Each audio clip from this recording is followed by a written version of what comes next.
jërë ngeen jëf yéen ñi safoo site internet bi di Buzz Actu 221 nuyu nañ leen bu baax jaajëfal leen ci kóolu tege sopp bi ak topp bi nga xamante ne rek yi nag ñu koy topp bu leen fàttee abonné di bës cloche de notification yi ngir mën a am yeneen i info. mbokk yi asalaamaaleykum maa ngi la ñu nuyu di leen ziar bu baax a baax a baax ñu ñëw ci waxtaanu tay bi ñu gis toute cette excitation qu'il y a autour de la déclaration de politique générale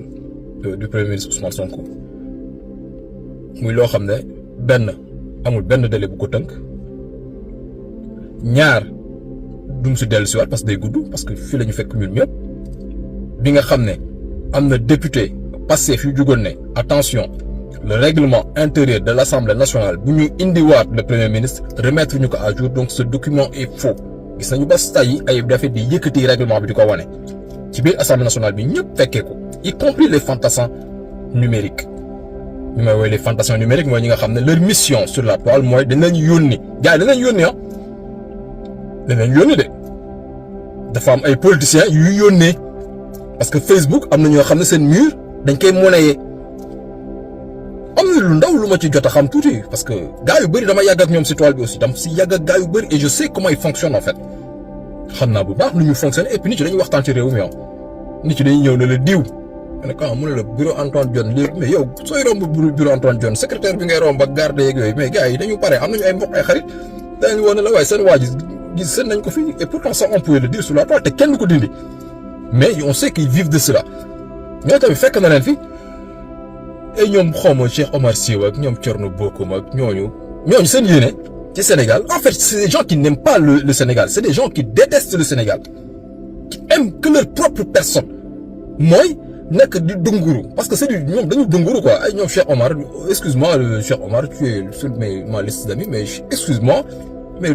da ngay dunguru quoi et c'est pas bien en fait parce que des fois da ngay xool nit ki nga xool fu mu jugee famille bi mu jugee nga natt ko nga ne non am na loo xam ne warul la en fait quoi parce que lii c'est du da ngay dunguru quoi parce que tout ce que tu écris sur la toile en fait on sait que tu veux faire plaisir à quelqu'un et en l'occurrence Amadou Ba parce que zigzag beeg yooyu yëpp même le fait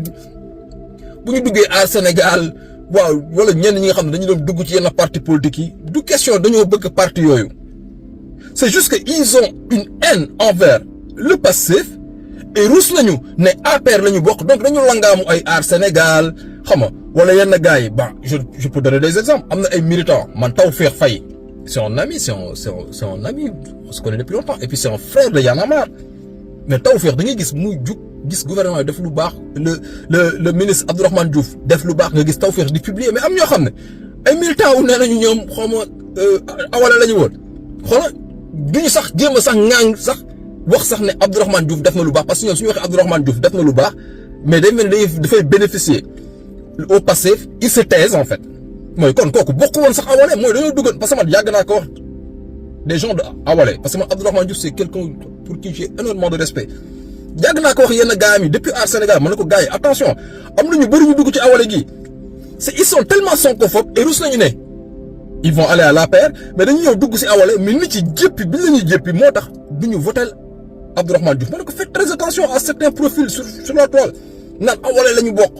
la preuve en est que tey kenn si ñoom man à part Tawfekh Faye mais dem leen xool gars yi nekkoon awale nag kenn sax mus na jug sax publier une bonne action de Abdourahmane Diouf parce que ici dit suñ ko publier dafa mel ni kon Pastef laa jàppale soxora nañ ko sax man depuis Aar Sénégal quand je vis certains profils nan Aar Sénégal laa woo sama yenn gars yi nekk Aar man leen jàmbaar mu ne waaw man gis nga tëj yi ma gis ne ñu bëgg a affiché wu en tant que Aar Sénégal mu ne waaw man ne ko Sénégal yi dañ leen sànnil xob parce que nit yooyu nit Sénégal dañ leen seexlu nit ci dañ leen seexlu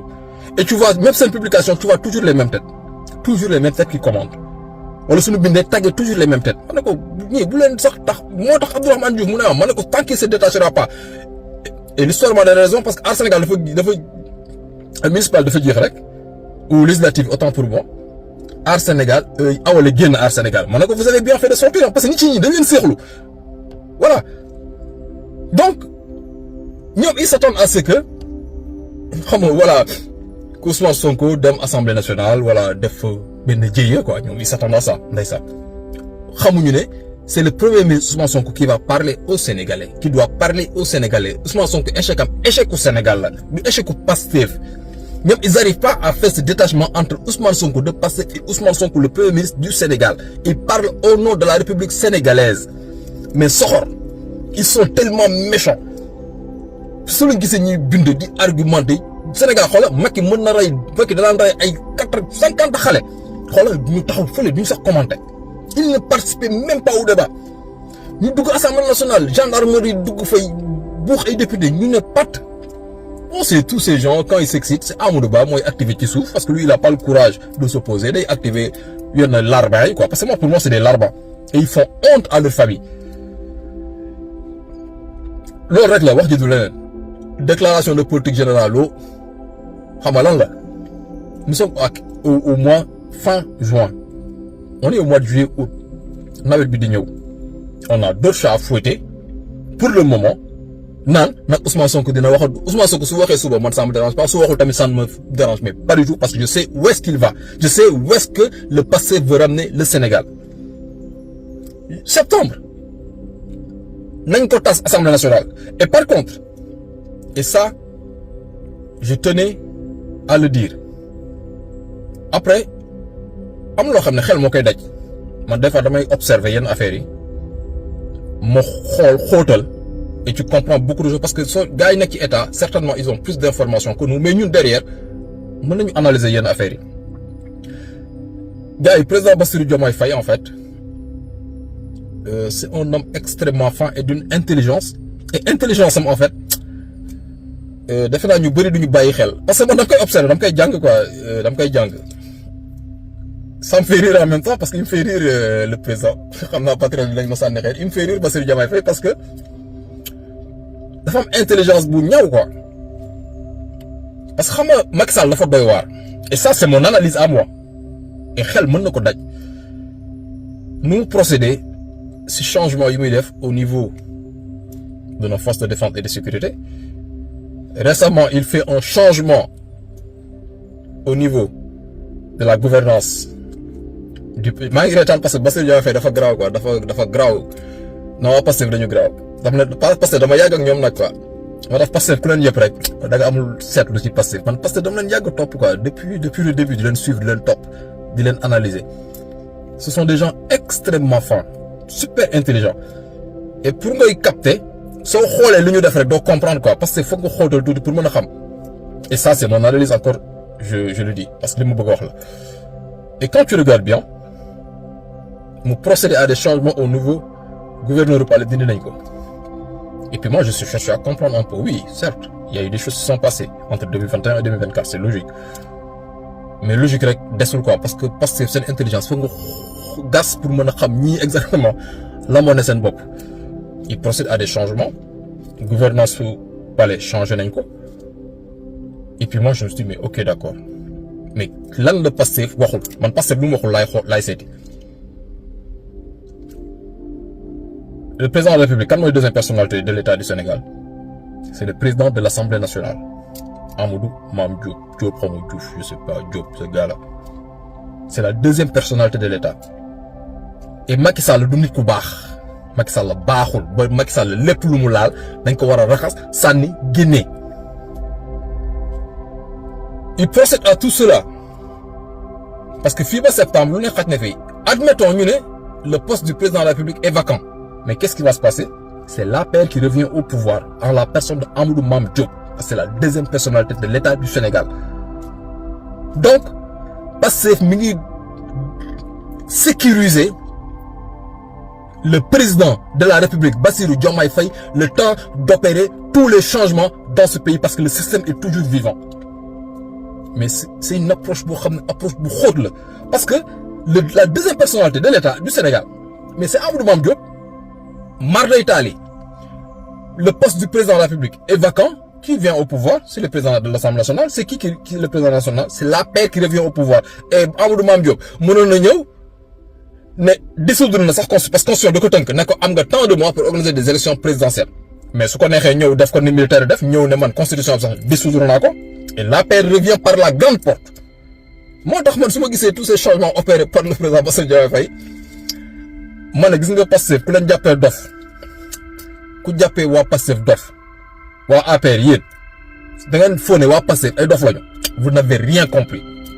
vous n'avez strictement rien compris donc loolu rek laa bëggoon waxtaanee tey gars yi ñu ngi tuub bu baax di jégalu et di wax ne bon voilà man samay xalaat lay waxoon samay xalaat lay wax damay xool benn affaire et kooku man la engagé en fait parce que souvent les gens ils te disent waaw xam nga c'est que waroo wax lii waaw gis nga waroo woon waxee les affaires yu demee noonu oui tu parles parce que tu veux pas heurter les gens tu veux pas frustrer les gens mais nit day wax xalaatam en fait nit foog nga wax sa xalaat nous sommes des êtres yàlla dafa ñu indi si àdduna ñu libre mu jox ku nekk xel ku nekk nooy xalaatee bokkul amul koo xam ne xam nga moom la moo tax mu voté le président Bassirou Diomaye Faye parce que dañoo rey doomam kooku moom xam lu ko intéressé moom nan la ñu fajee doomam jii ñu rey moom loolu rek ko intéressé moom du dépense du wàññi suukar wàññi café bëggatul suukar lu mu bëgg ñu ne ko yow de diw mii moo rey sa doom mu xam ne ki rey doomam tëj nañ ko si kooku su waxee bàyyi nañ ko mu wax. am na koo xam ne dafa ne Ousmane Sonko dañ ko teg injustice moo tax ma voté Ousmane Sonko loolu rek ko intéressé moom Ousmane Sonko teg nañ ko injustice Bassirou Diomaye Faye fal na Ousmane Sonko génn na mi ngi premier ministre kooku pare na ci Pastef pare na ci politique dootu sax waxati waxu politique kooku loolu ko intéresse parce que ku nekk ak nooy voté. am na koo xam ne càcc gii ñuy càcc suñu alal ak ni muy romb ñenn ancien membre de l'APR ñu nekk di nguuru ba léegi nekk ci yenn postes yi PCA DG kooku loolu day naqari xolam parce que moom looloo tax mu voté. Et maintenant vient le militant. Le militant, il vote, lui. Parce que c'est son parti, il vote. Parce qu'il a un projet, il vote. Militant, lui, c'est normal qu'il défende son parti. Mais en défendant ton parti, n'oublie pas que ton parti a accédé au pouvoir grâce à qui nga xam ne dafa voté parce que dañoo rey doomam, grâce à qui nga xam ne dafa voté parce que dafa gis ñu tegal Ousmane Sonko injustice, grâce à xam ne koo xam ne dafa gis ñuy sàcc mu voté. Parce qu'ils sont pas tous militants ou sympathisants de Pastef. Donc kooku boo koy heurtal di ko heurtal kooku mën na mer te doo xam ne mer na.